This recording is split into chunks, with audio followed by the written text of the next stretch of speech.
This is episode number 56, in which I explore with Ole Dammann, owner of the KFGN group in Germany, the hot topic of clinical trial management. The KFGN group is a group of 6 clinical trials in Germany, and after joining Pratia, they also can access the clinical trial network in Eastern Europe. Ole Dammann is one of the best clinical trial experts in the life science get-together community, and that's why I'm very happy to have him on this episode to answer crucial questions about how clinical trials are conducted. Ole is currently working on the digitalization and development of new business models in the life science industry. In this episode, we will talk about topics like business models in the life science industry, clinical trial management, changes in the business world in the last 3 decades, digital health revolution, and much more. Enjoy the show. Welcome to a new episode of the Beginner's Mind podcast from the Life Science Get Together community.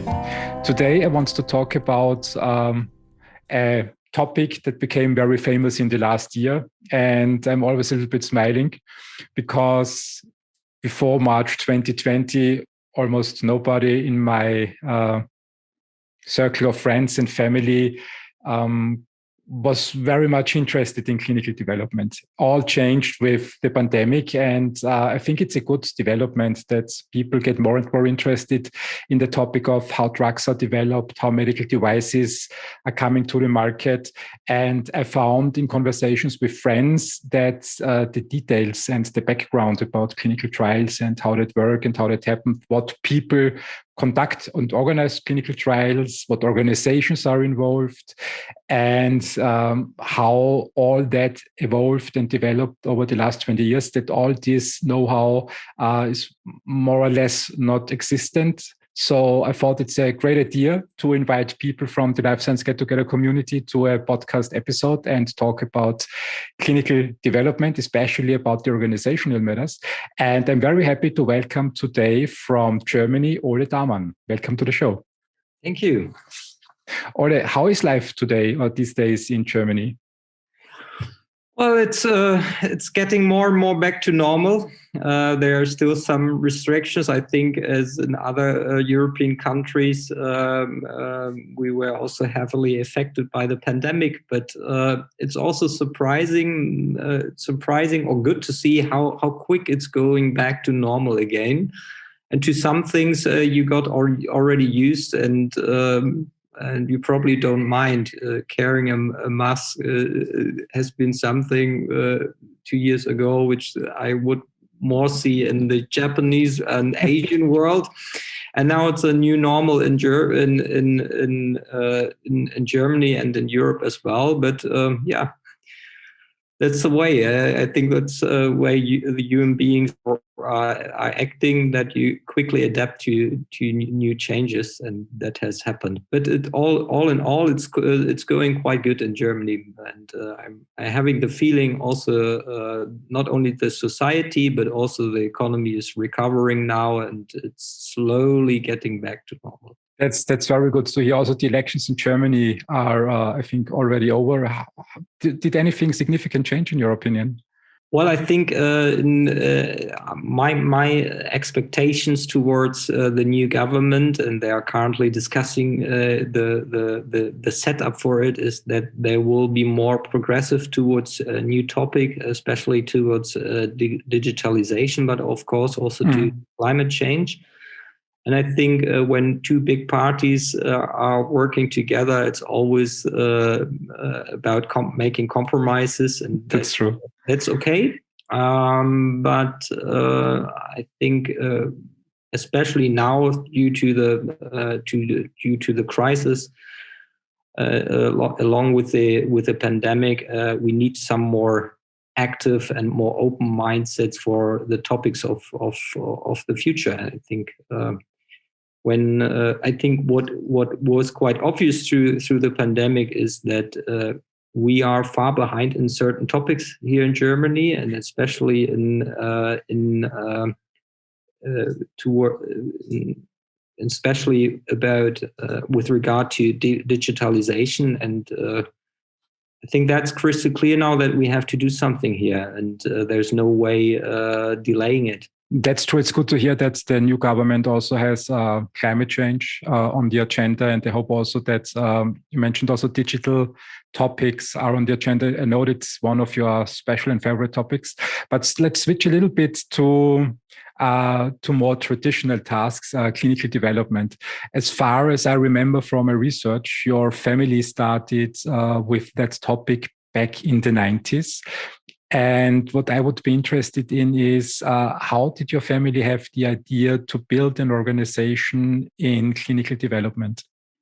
Well, that's right. I mean, we have founded the company in 1995, and it was founded by my father. And my father used to work as a physician in a hospital and leading a hospital. And one of his tasks, or one things which he did on top on the regular care, was doing clinical research. And during the increasing complexity and also more regulations coming in place in the 90s, he just thought that if you want to do clinical research professionally, if you want to stick to all the existing regulations and GCP norms, it's hard to do it on top to your regular stuff. So you have to focus on clinical research only, and do it as your main job. And that was the initial idea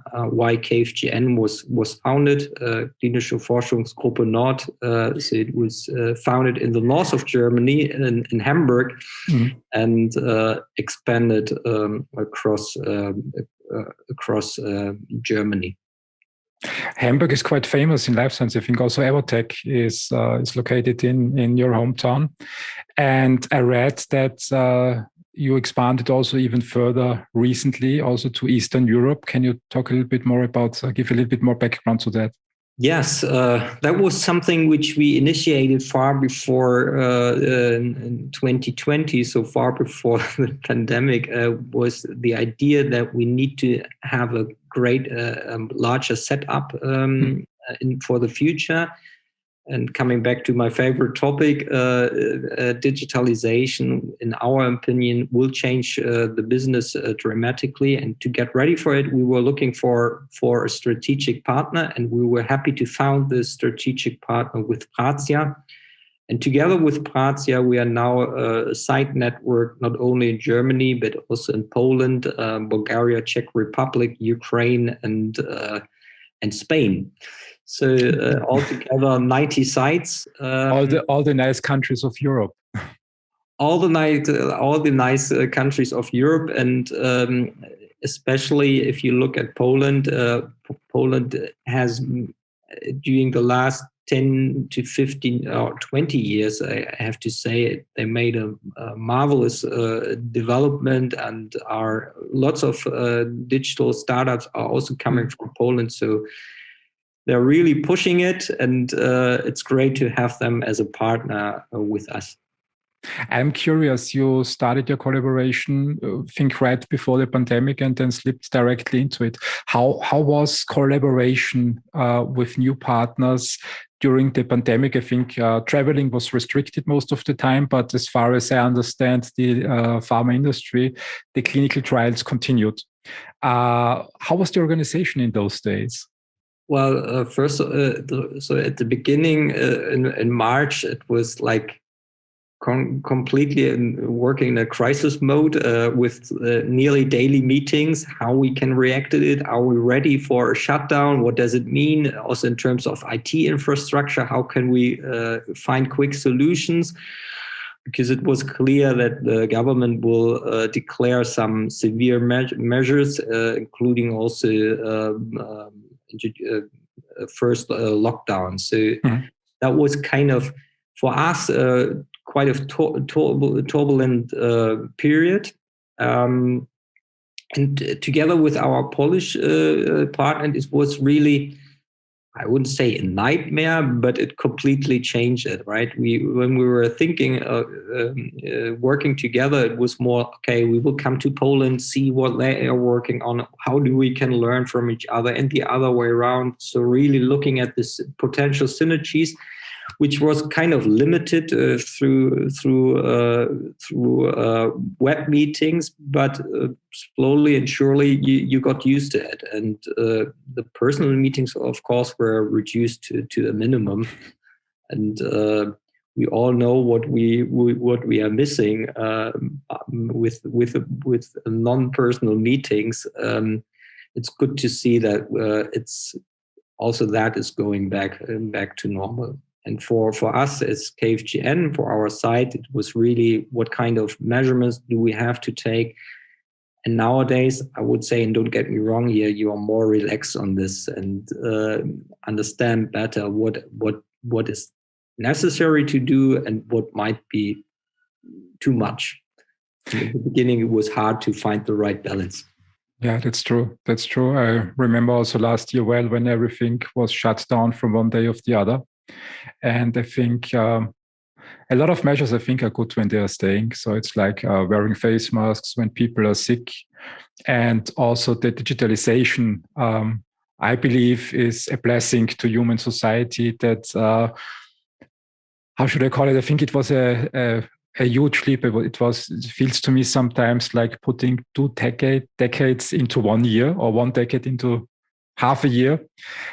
Your company started in 1995, and 1995 was the time when I experienced the first time the pleasures of being connected to the world with an email address. It was 1994, 1995, and digitalization was pretty young back then. So digitalization was basically a computer on a desk, and or maybe a computer at home. How were clinical trials back in those days when your family started your business in regards to documentation and collaboration? It might be shocking now, but it's more or less it's not that far away as we are doing it right now, right? Was clinical trials so far advanced in 1995, or are they a little bit lagging behind in terms of digitalization? Yeah, it would be a lie if I would say they were so advanced, and this is the only place where everything where we were so far in front of all the others. No, it's actually the other way. Other way around. It's really. I think it's due to the regulations and due to the requirements you have to meet and you have to address. It's heavily involves documentation, and documentation right now means also documentation which can be monitored, is kind of accountable, and for that reason it's still paper-based. It used to be paper-based, but it might be not intuitive, but we try to at least in this kind of framework, we try to professionalize it, standardize it already. So I think we have already a good basis now to put it to digitize it and implement it in a software solution. But it's paper based to the extent until someone manually puts into the data in ECIFs. And what has changed during the years? We are now asked to put the data not only in one. Sorry, I was using the term ECIF, and someone who's not from the industry might ask herself, what is ECIF? ECIF is basically a database where you feed into the data for the industry, for a sponsor. A sponsor is a pharma company, a medtech company, or nowadays also a digital health startup. And you feed into the data, and this data can then be statistically analyzed by by either the sponsor directly or by someone helping the sponsor to do so. So it's going to be so you basically structure the data in a digital way for the client. And nowadays we are not putting the data in one database and one ECF, but in 4 different kinds of ECFs. And you have to manually make references. Manually in the sense you have to refer to special dates, and dates have to be entered manually in another database. So that's the change. And the other change is, of course, we are more using questionnaires, but tablets as not paper-based questionnaires, but on a tablet. But from the user experiences, awful devices. They often break down. It's just a pain in using them as a doctor, but also as a patient.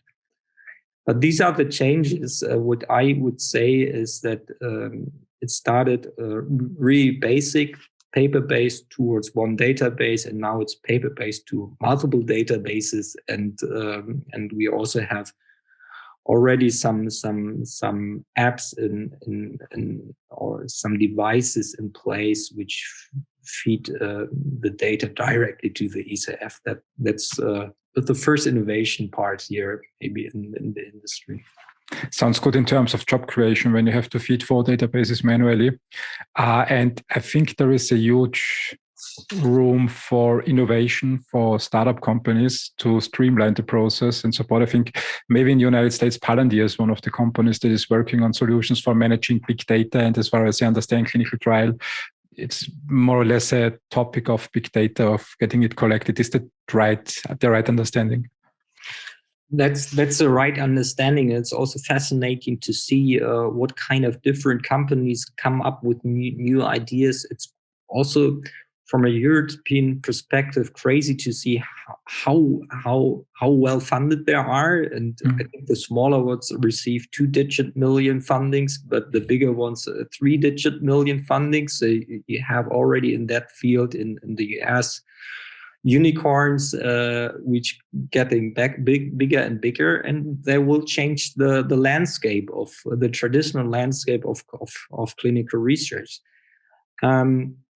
It's also that some companies will, there are also European companies going into the direction, but I would say more based on the startup level, far away from their American role models or reference points. We as a network are also working on a solution, because we think a solution which should help here for clinical research must incorporate the experiences, how to run a clinical trial, and how to and also the experience you have with the patient. And that's what I see if I look at a certain solution which is missing. But it's fascinating to see how it will change the industry and the business models behind it. Yeah, this is, I think, one point where Europe lags still behind the US in terms of funding. So it's good to hear that you have the same perception. My opinion, Europe is a great place to start a company, but those who are striving for disrupting an industry, it's a certain point in their development needs to move to the United States, because I think these large funding rounds moving to the United States in terms of finding investors there. So also Peter Thiel, I heard, invested in a Viennese company in Vienna lately. So they must not necessarily move physically, but at least expand their search for investors there. In Europe, we have a huge gap still in funding, in my opinion. How do you see it? Well, I see it the same way as you. I see an additional point here, especially with additional health business models. I have sometimes the feeling that European investors are lacking a little bit of knowledge or of education. because digital is more something for VCs coming from e-commerce, the digital finance industry, but not from the medtech biotech with a medtech biotech background. And I think that's missing, and there is a missing understanding, especially that click rates are not the currency here, but really offering a true and also validated solution to the patient, which helps the patient to cope with their diseases. And that's a different perspective. And I'm not sure whether, it helps if someone else from another industry is looking at you and can give you some more new ideas. That's for sure. But sometimes I see some this also as a disadvantage, because it's. I think that some of the ideas are not evaluated in the right way. Yeah, I think this is the special challenge that the pharma industry has, also medical device industry, that the minute a patient is involved, especially in clinical trials, it's a heavily regulated area that needs a lot of different skill sets that are coming together. And I think still traditionally IT, information technology, has not played a major role in the past in the pharma industry. When I think back, I think in my opinion, the pharma industry started somewhere in 1850, 1860, when this industrialization was in full swing. And digitalization started in 1995. And as you said, mostly with consumer-oriented solutions. And bringing that together in a company with investors who understand both worlds, the pharma industry and digital industry, is, I think, a matter of skill set, and it's very rare. I still find it's very rare. That's my perception here as well. When we talk about the history of the pharma industry, what I'm curious about is your family business. In another podcast with a colleague from chemistry of Staros, we were discussing about the 90s. And that basically in the 90s, when it comes to early stage research and development, most of the functions were integrated in the pharma industry. And he founded his company in 1998, and in a time when it seemed to be a very interesting move to do something that big corporations are doing and offer them outsourced services. And I always wondered how the life was in clinical trials in the 90s. Wasn't pharma tempted also to organize everything in-house? You said your father founded the company in 1995, and I'm pretty sure that he needed customers as a business. And was it difficult to sell that story to the industry, or was there an open gap that you felt? Maybe I need to explain a little better what we are explicitly doing, because when I also talking with people about KFGN, about Pratia, we often are perceived as or seen as a CRO, as a clinical research organization doing the project management for clinical research. And that's something which we are not really doing. In some cases, we do it to some extent, but really limited ones. What we are doing is we are conducting the trials. That means we receive a protocol with the relevant endpoints, by which the effectiveness of a trial of a new drug should be measured. And we are collecting the data. So we try to find the patients for the project. We have our own doctors doing the medical investigations, doing the anamnesis, enrolling the patients, and throughout the course of a trial, we are collecting the data, do the data documentation, and, as I said, putting it into the databases annually. So that's basically our job. And this part hasn't been done by the pharma industry for various reasons. One reason is you can't collect your data and at the same time analyze the data, and at the same time then hand in the analysis to the regulatory bodies. There's some theoretically it's possible, but I'm pretty sure that this kind of approach would be seen as problematic and non-compliant to the standards which were set by regulatory bodies, but also by the medical field.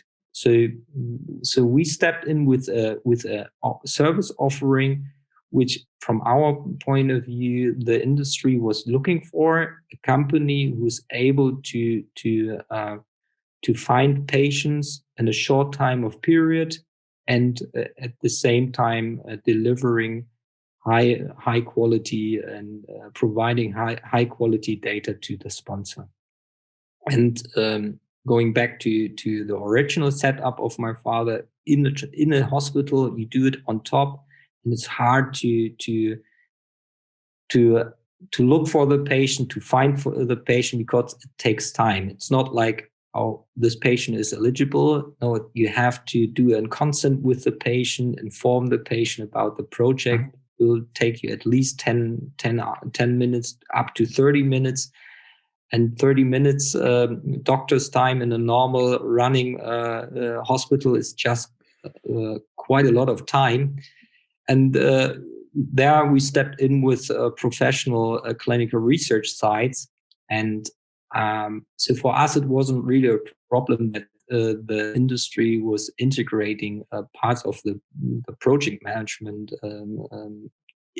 internally, in-house, because that was more something which was hurting the CROs than actually us. So our customers are CROs and sponsors at the same time. So pharma companies, medtech companies, and we see it often. It's like there's always a phase where pharma is doing more stuff internally, then they decide, oh, that's not efficient, let's do it externally, and then it's going back. Now we are more back towards let's do it internally again, but that's only changes the names who we are talking with. Sounds like swing trading on the stock market. So it's one day this time and another time just trying out things. It sounds to me that in the 90s, I got the impression that clinical trials were done in a way that doctors did it additionally to their normal work in the clinic. And the innovation that your family found was professionalizing clinical trials and outsource it or take it away from the clinical day-to-day life. I very rarely hear that doctors are bored and have a few hours time to waste and don't know what they're doing.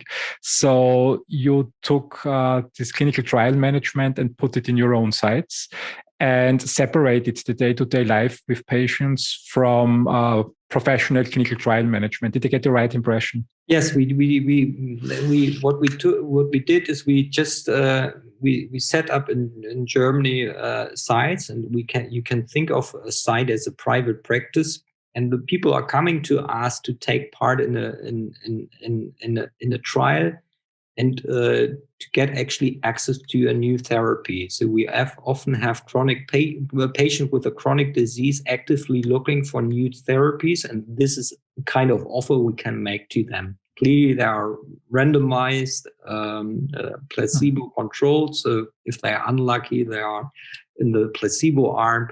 But in general, we are offering new therapies to the patients. And we took the whole stuff out of the regular care and units and put it into our sites. So it was also finding the patients, doing the administrative work in sense of in terms of documentation of the data, collecting the data through our physicians. So everything has been taken out of the clinic to our site setup, dedicated site setup, That's what we are actually doing. I started in the pharma industry in 2006, and I had the impression back in those days, I just simplify it, that about 10 to 20 years earlier, the trend was finding a cure for, or finding a drug that cures at best many conditions, many different conditions, putting it very bluntly. And then I think in the 2010 years, the trend went in a different direction. It's more towards personalized medicine and more towards diagnosing proper diseases and narrowing down the patient groups with a more personalized approach. I always wondered if on one hand my perception is right, and on the other hand what the implications are for clinical service organizations like yours. I mean, doesn't your life become more complex? Complex, more challenging, but maybe also more interesting. There are always pros and cons of certain developments. But you're right that that's the development we see as a side network as well. In the 19s, we had a lot of huge, big blockbuster trials where the patient population was not specified, but not so specified that they were hard to find. And that has changed constantly over the years. We are looking more for the one patient, so patients with 30 who have to meet 30 inclusion criteria and 40 exclusion criteria. So it's getting really so we are really looking for a very, very specific group of patients, and that goes into this direction which you were mentioning, looking cures and for specific subgroups and going more towards a more personalized approach than it has been in the past. And for us, the biggest challenge is then to find the patient and also to allow the patient to take part in the trial, because these patients normally. For these patients, normally the standard therapy doesn't really work. So they have a medical need here, but often cases it's for them getting to our sites is a commitment and an effort they have to make. And so we try to reduce the burden as much as possible, but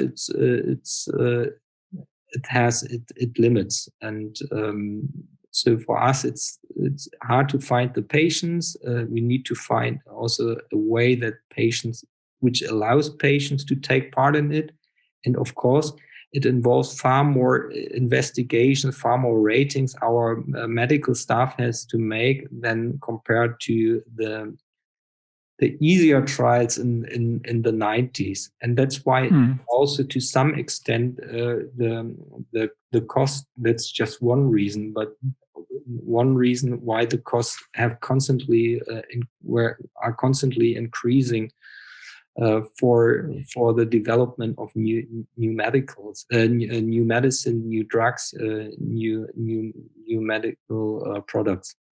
Yeah, I think the amount that is published in the statistics went up from about $1 billion in late 90s, early 2000s. The latest figure I heard on the upper end was in 2021, $3 billion for bringing one drug from, let's call it also bluntly, the academic lab bench to the patient.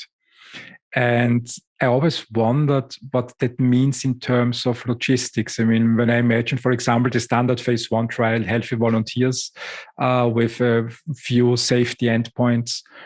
I live in Vienna, and we have, I think, a population that Vienna covers of, in Vienna, about 2 million inhabitants. And when you also include the outskirts that are in Lower Austria, we have probably 2.5 million people. Finding 20 or 30 or 40 healthy volunteers in that area that are willing to support the development of a new drug is a mission that's possible. But also in the phase 1 trials, I saw a trend, especially driven by investors, in my opinion, that they also want to have first efficacy endpoints. And when I look then at the setup of the companies, where we often see that they're investigating in rare diseases, orphan drugs, and with patient population all over Europe that is very, very minimal. I think the 2.5 million area of Vienna is not possible to provide all patients needed for a trial. And how does it work in practice these days when you're doing trials for rare diseases? How do you find the patients, and how difficult is the logistics to organize to get the patients to the sites? What innovations are there in that area? Basically, what we try for rare diseases, that we try to cooperate with patient advocacy groups, and that's one thing. And the other thing also with specialized practices where physicians, doctors see that this is an alternative therapy for the patient, and it has a value and an advantage for them. So that's the way we try to find the patient. We often start with a general marketing approach based on social media, but then we narrow the funnel more and more down.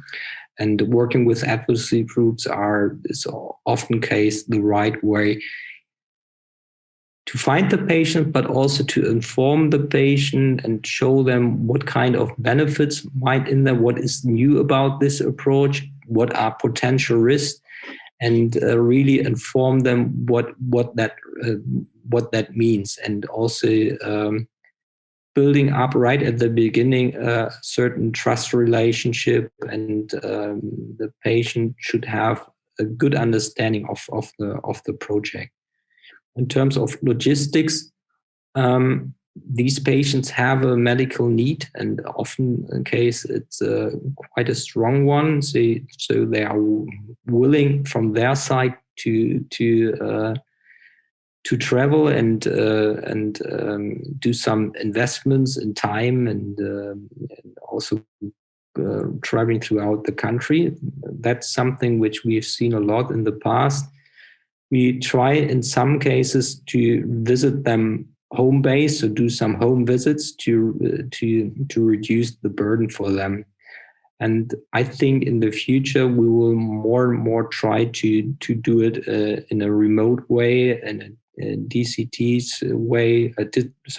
DCT stands for decentralized clinical trials. So using IT platforms to reach out to these kind of patients and limit the visits as much as possible, because it really is tough for them to come to the sites and take a day off or something to be part of a trial. And that's the logistic behind it. Sounds to me that reverting the process, so 90s and 2000s were bringing the patients to the sites. And now with the new digital possibilities, it's the other way around. Got the impression from what you said right now. Bringing the site to the patient. Can it be seen in that way, or is it a little bit too, let's say, interpreted from my end? Too much interpretation? No, you're right here. I might go even a step further. The center of data collection will be transferred from the traditional conventional side to the patient herself. Mm-hmm. Through wearables, through smart diagnostics, which can be easily used by the patient at home, and together with remote visits by the physician, come up with the same quality of data as it was the case in the conventional setup. And people often arguing, okay, if it's all remote, that puts the patient at risk, at danger, but I don't see it that way. I see it completely the different way around, because we are now able to collect data from the patients through certain devices 24/7, having 24/7 contact to the patient, which is nowadays not the case. It's more like you have your first visit, you have a second visit, then you have at least 3 weeks or sometimes 4 weeks between the next visit, do some phone calls between it. But it's not as close as it would be if you have also data from the constantly data from the patients between remote visits or physical visits.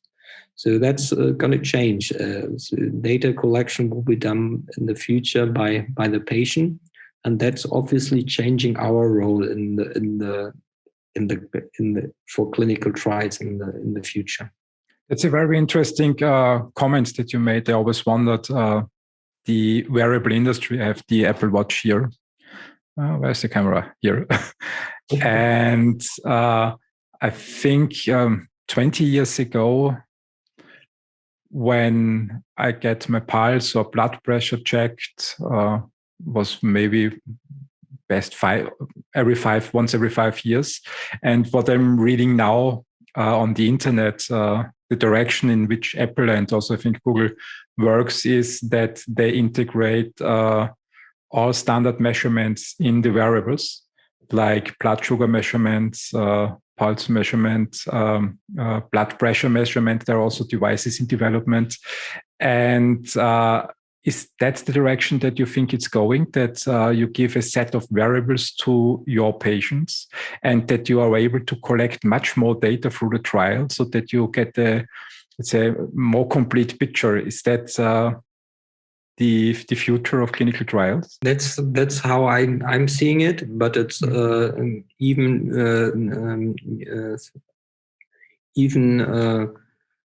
due to the changes which have been made due to COVID-19, it will still take a while, because I think it completely changes also the way we are doing medicine today. So it's not only something which will change clinical research, but in general the way we are doing medicine. But that's my perception how clinical trials will be done in the future. Most people are just thinking about, okay, there's going to be an Apple Watch, and the Apple Watch will do my heart rates, right? These are so unprecise measurements. How can we use them? But that's not the point. It's the point, as you said, it's not only the heart rate, it's also the blood sugar measurements, other maybe also some other measurements about oxygen and blood oxygen and so forth. So it's going to be the triangulations of various kinds of data sources. And that is actually which makes these kind of devices much more powerful than traditional diagnostics. So I think right now people have a too much oversimplified idea about wearables and how they can use in clinical research and maybe also in medicine in general. I mean, when I think about my personal life, I like running, for example, and I think as a man I also like statistics. So I get so much data collected by wearables already, and there is every year there is a new invention. I think Facebook and Apple and also Google are now working on augmented and virtual reality glasses. So I think the possibility to tracking eye movements, for example, when people take drugs, what impact does that have on sight? Or a friend of mine is working in a company that helps people understand how their movement change in certain conditions when they're walking or when they're running, which also collects data at scale. And I think the possibilities for physicians must become really wonderful in the future to get not one readout, as you said, or two readouts, but to get constant readouts. So this, and you will be basically one of the organizations that organizes that. We try also to be one of the organizations doing the validation for it, because I mean, you mentioned it. You have a wearable for running. I had I had also one of the watches, and you see the data and you see some results, and you don't know how to interpret them, and you don't know how reliable they are. And I think if they should guide my behavior, I should be able to understand them and to truly rely on them.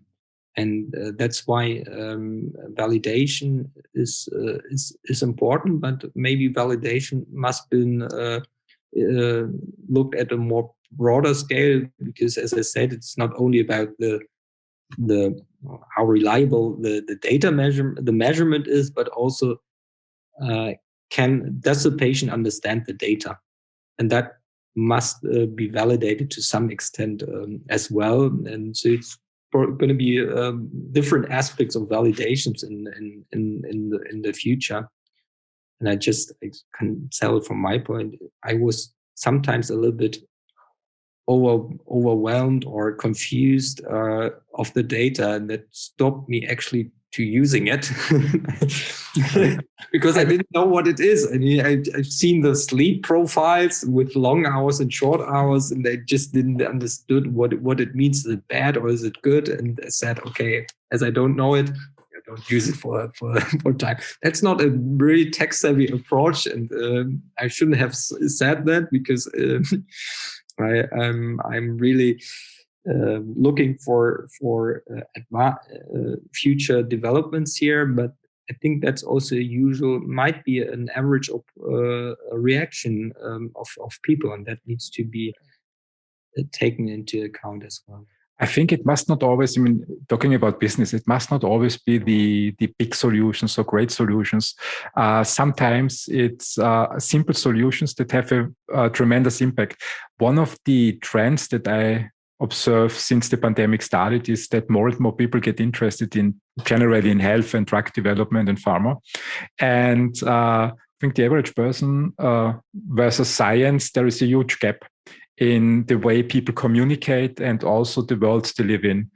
And I think one of the great trends is that really both sides make an effort to come closer together. And one side, people who didn't work in science so far try to understand what the scientists doing. And also on the other hand, scientists start thinking about how can they make their data and their achievements more relatable for people so that it's easier to understand. And I see a few companies arising in that field that simply put an interpretation layer above the data so that they address this problem that you mentioned. Okay, now I have the data, but what should I do with that? What does that mean for me? And just a simple solution to make the data understandable, I think, can be wonderful businesses. That's true. I mean, and from our perspective, it's also important because giving patients access to a new therapy is one thing, but it would be even better if we could, in addition, offer them something which helps them to manage beyond the trial their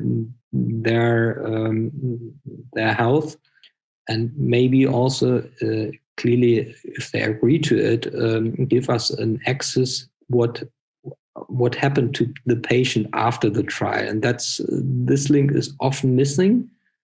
And that would be, in terms of real world data, a perfect way of us in the future to run trials. And that only works, from my point of view, if there's something which can offer to the patient and is a true value to the patient. I mean, the topics that we were discussing in terms of the digital world is basically how I standardized this world. In my mind, it's one hand, we have the problem of data collection. On the other hand, we have to solve the problem of data storage. The bigger the data, the more challenging it becomes to store it. Then the next layer, as far as I remember, is data interpretation, so that we visualization, interpretation, that we draw the right conclusions.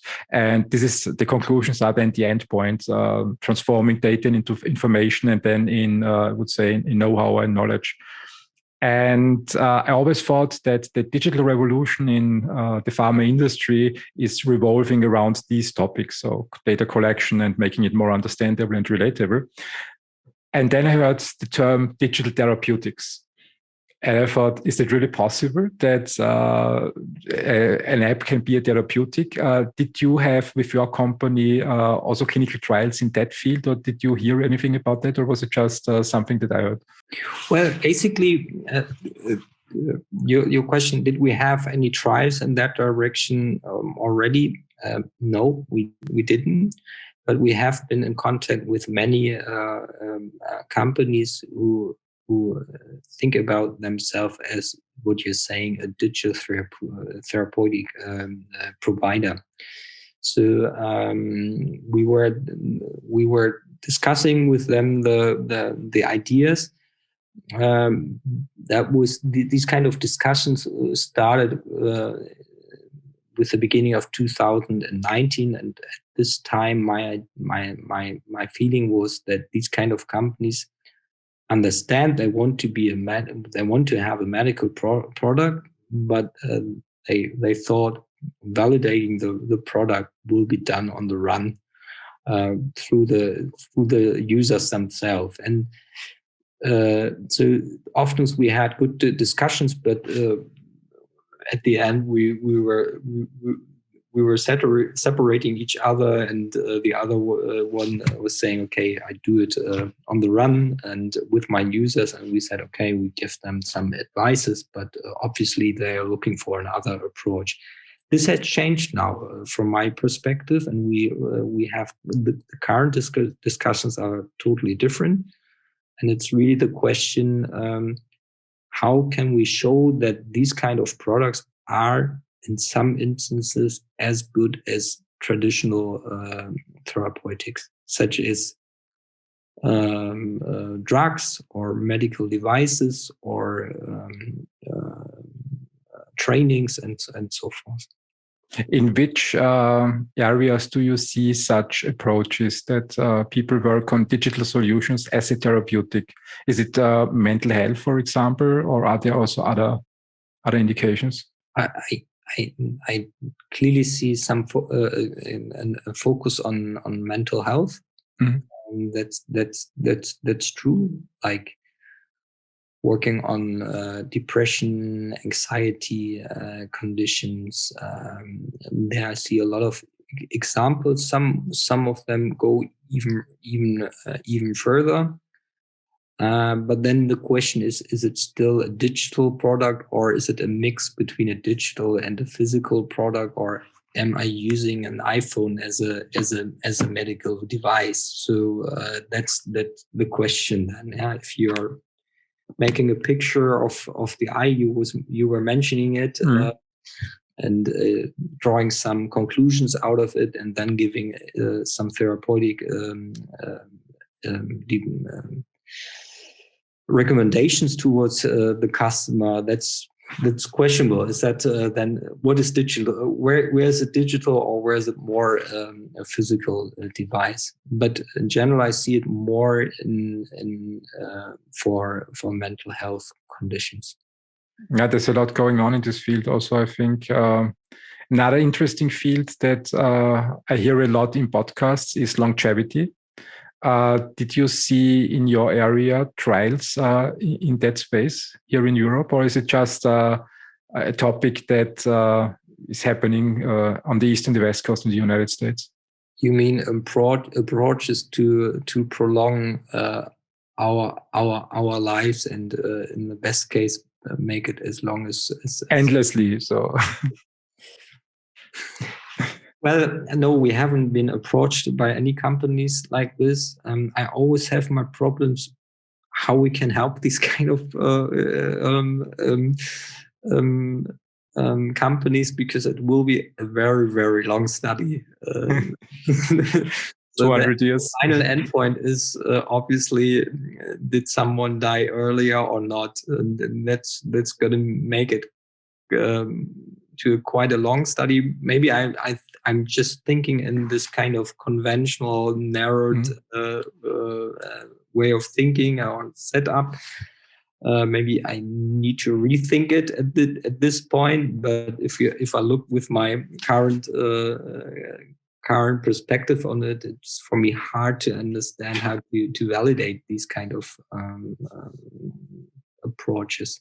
When you mentioned in the discussion a little bit earlier that you see larger financing rounds in the United States, and as I saw in your Vita, you also have a background at the Stanford University, so you have spent some time there.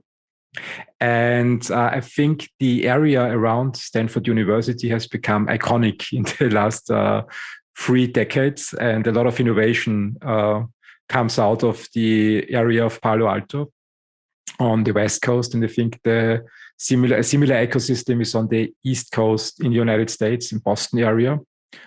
How do you see the similarities and differences between the ecosystem that is located around the Stanford University compared to the European ones?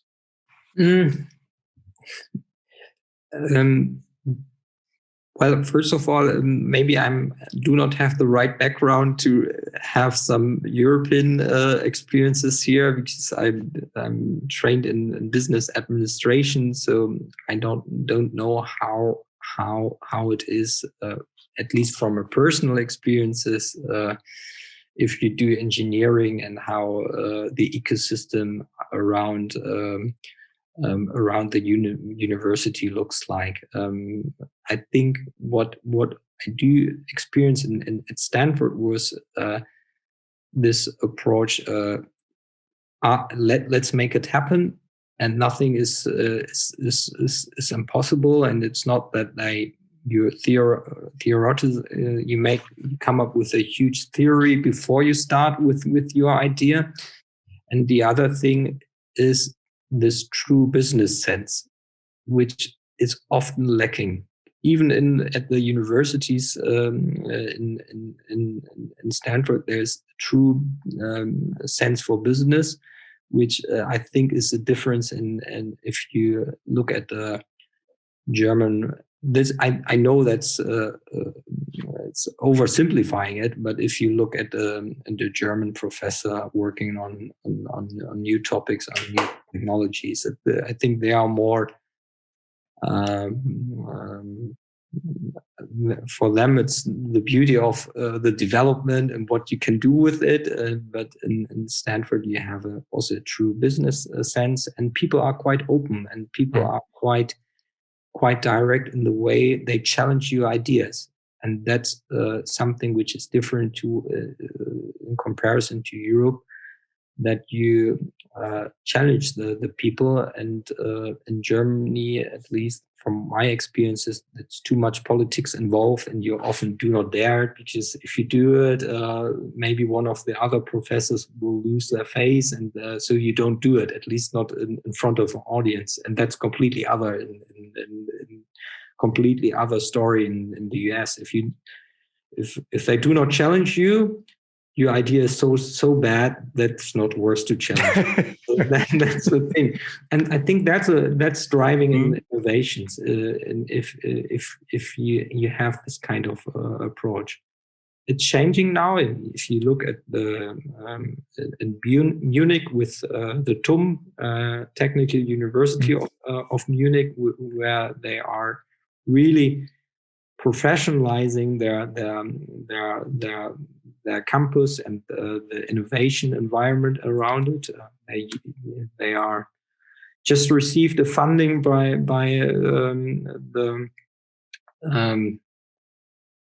I forgot the family name, by the investors of BioNTech. I think Strüngmann. By the Strüngmanns, they are now funding it, and I think that's a right way to go. And it's great to see that the personalities as the Strüngmanns are supporting it. Yeah, that's a great move. You mentioned true sense of business. I'm curious, what, in your opinion, is a true sense of business? I give you an example. I'm also in advocacy groups for decentralized clinical trials, and when I I'm involved in this, I'm really fascinating about what is possible. So I'm curious to exchange ideas. What can we do? How does it make it clinical trials? How are they easier for patients? How do we get better access to the patient? So I'm kind of fascinated by this and exchanging ideas on this. If I look at these advocacy groups where American colleagues are involved, they are often saying, okay, it's great, but it causes a lot of extra work for us, and that needs to be paid. So the main topic about the discussion, if the American colleagues are involved, is who is going to pay for it, and not what is possible by the approaches. And I think that's different in Europe and the US. They're directly asking the question, "What's in for me?" And Europe, at least, maybe I'm not the best example, but yeah, it's the most avoided question. I also think that you are who's more paying for what? Yeah. What's the value? What's the value? And that's. I think that's a good example where the differences are. I think all big innovations of the last 20 years came from that area, in my opinion. Apple, I think, Google is in that area, as far as I remember. Let's say, I don't know, Tesla, Elon Musk. Tesla's also next to it, Facebook. Facebook. Yeah. So there must be a reason. I mean, Palo Alto Networks is more on cybersecurity area. They have it in the name already. And many other inventions. So there must be something special in the mindset there that is different to other hubs.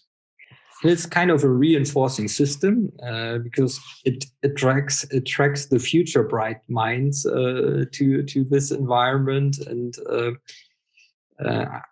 I'm pretty sure that if you talk about digital models, data models, that the first question will be not on GDPR issues.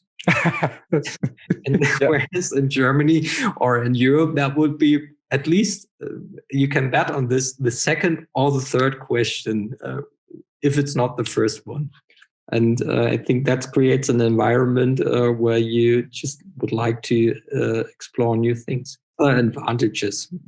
If we are talking about the greatest innovations nowadays, I would say that one of the greatest innovations is the mRNA technology, which has been mainly driven now by BioNTech and financed by Bavarian entrepreneurs, as far as I remember. But the IPO then happened on the Nasdaq. So not in Europe anymore. And I think also the distribution, Pfizer made a lot possible for BioNTech. Interestingly, also an American company. And I mean, it resonates with me because very often when I do things, GDPR is very high on the list. And questions around who's the customer? And what is the value that we bring and what is the value that we get out of it? And does it match or does it match up, or is there really a need lower ranked than GDPR? So it's room for improvement, I would say, in our continent. Well, that's true. But there are also advantages, and I think what the industry likes about Germany, when it comes to clinical research, is high quality, high reliability towards patient numbers. They might be not the highest one, but you can rely on them more than what you receive from other countries. And clearly, if you are in Germany, it's also one of the biggest markets in Europe, and that probably is another reason why Germany is a favorable market for the industry to do their projects. I think the great move you made recently with your collaboration is that you start uniting sites all over Europe. I think this is a huge step forward. to integrate also the ecosystem. I think integration works best when people work together. And let me open one final topic in this podcast. It's the question. Most of the time in the last 16 years, I worked with early stage companies, so companies that were located in the area from, let's say, tech transfer, early stage research and development, right after the university, up to clinical phase 2. And the question is always in the initial company setup, when is the right time to involve clinical experts in the corporate development? Should company get this expertise on board as early as possible? Or is it enough to wait until, let's say, the first preclinical candidate is close to IND stage, so that we then start thinking about the setup of clinical trials? I heard both theories, so and both theories have some pros and cons. I would be interested in hearing your opinion, what your recommendation is to early stage companies that are in drug development and want to bring a drug as fast as possible to patients. When is the right time to approach an organization like yours? Well, I think I can understand why companies are avoiding it to incorporate external partners at the early stage. You are working on something, on a new approach. You want to protect this to some extent, and that's totally understandable for me. I think if you include us as a partner earlier, without giving us all the details, that's not necessary. But if you include us, you will see what is actually possible in terms of validating this new approach within a patient population. So it doesn't help you if you come up with. It's really hard if you come up with an approach, with a solution where it's super hard to find a patient for. It will delay your process for years. So the question is, can we look for an effectivity in other patient groups? The question would be also, maybe you will see in certain populations greater effects than in others. So you should be aware of it. For which kind of patients are you developing a new therapy? And sometimes it's better to narrow it down a little bit more to show more greater effectiveness, but also maybe going a different path because it's easier to find the patients for validation. And these kind of discussions, if we step in at a very late stage, it's hard to react. We just can tell you, well, it's going to be tough, and we will try everything to do it for you. But that's one thing. The other thing is, if we are in the loop earlier, we can proactively build up the patient population you're looking for. Mm-hmm. And clearly, it's hard for us to find a patient in a given set of months, or maybe also in a given set of a year. Mm. But if we have more time for it, we can build it up more proactively in advance to your trial, and also give you first ideas about the patient herself, and feed in also the medical data of the patient to your early stage developments. And that's, I think it's important to know. And that can be an important contribution. And if we know that a company is working on a specific drug for a specific patient population, we can already start to find them.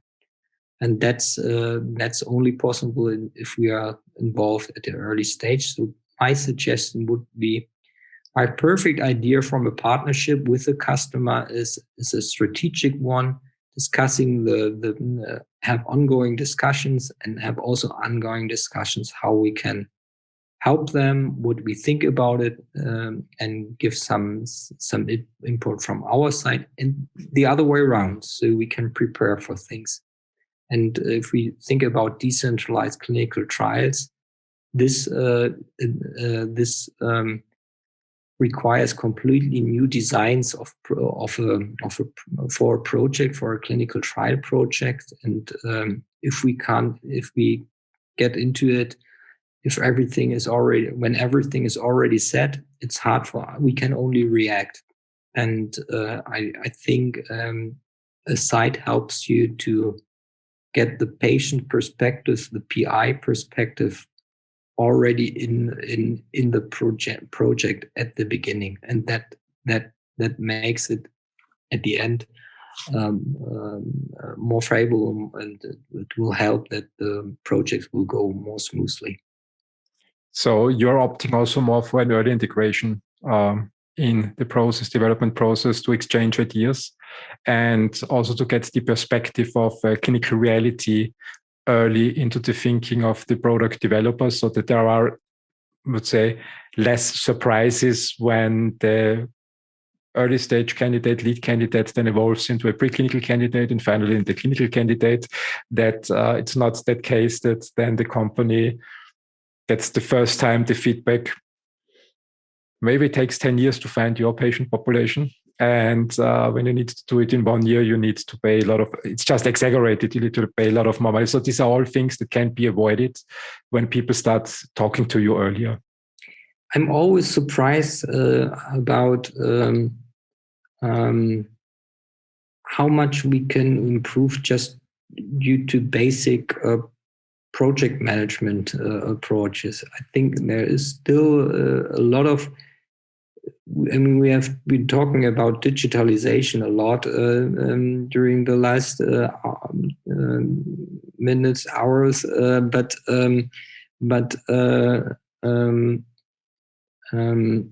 I think also just basic project management improvements would accelerate the process of bringing a new drug or a new product to the market a lot.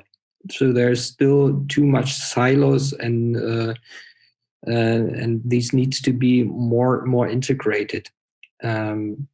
Sometimes really basic stuff. I can give you an example. We try to initiate a project, and the CRO forgot that he or she didn't supply us with the relevant devices. And then they come to our site and they suddenly find out, oh, I don't have the devices with me.